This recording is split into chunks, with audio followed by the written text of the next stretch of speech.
ఏర్పాటు చేయండి.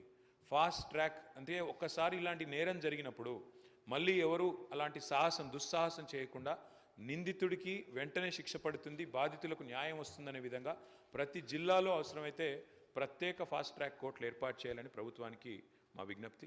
అదే మాదిరిగా అధ్యక్ష, not just in the issue of sexual మొలిస్టేషన్స్ etcetera, but also ఇతర సైబర్ క్రైమ్ విషయంలో కూడా. ఎందుకంటే ఇప్పుడు క్రైమ్ రూపం మారుతోంది.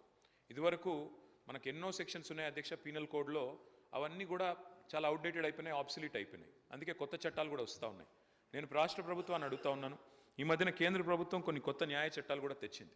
అయితే ఈ న్యాయ చట్టాల వల్ల కొంత మనకేమైనా ఇబ్బంది కలుగుతుందో అనే ఒక భయం కూడా కొన్ని వర్గాల నుంచి వ్యక్తం అవుతూ ఉంది.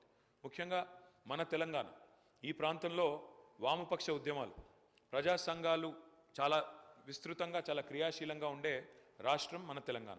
ఎంతోమంది గతంలో ప్రజా ఉద్యమాల్లో పాల్గొని అసూలు బాసిన నేల తెలంగాణ. అట్లాంటి తెలంగాణలో మనం కొత్త చట్టాల వల్ల పోలీస్ రాజ్యంగా ఏమన్నా రాష్ట్రం మారుతుందా అనే ఒక అనుమానం కూడా కొన్ని ప్రజా సంఘాల్లో, పౌర సంఘాల్లో, వామపక్ష సంస్థల్లో, ఇతరుల్లో కూడా ఉంది.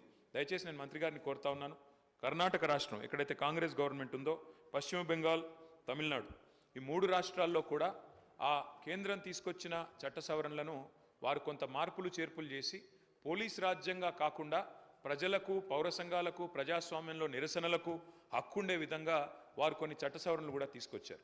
నాకు తెలుసు ఈ బిల్లుతో డైరెక్ట్గా దానికి సంబంధం లేకపోవచ్చు, కానీ ప్రభుత్వాన్ని నేను కోరేది ఏమంటే ఈ చట్టాల విషయంలో కూడా మన రాష్ట్ర ప్రభుత్వం, మన రాష్ట్రంలో కూడా ఒక విధానపరమైన నిర్ణయం మీరు తీసుకోండి. తప్పకుండా మనం కూడా ఆలోచన చేయవలసిన అవసరం ఉంది. సిద్ధరామయ్య గారు ఇప్పటికే చాలా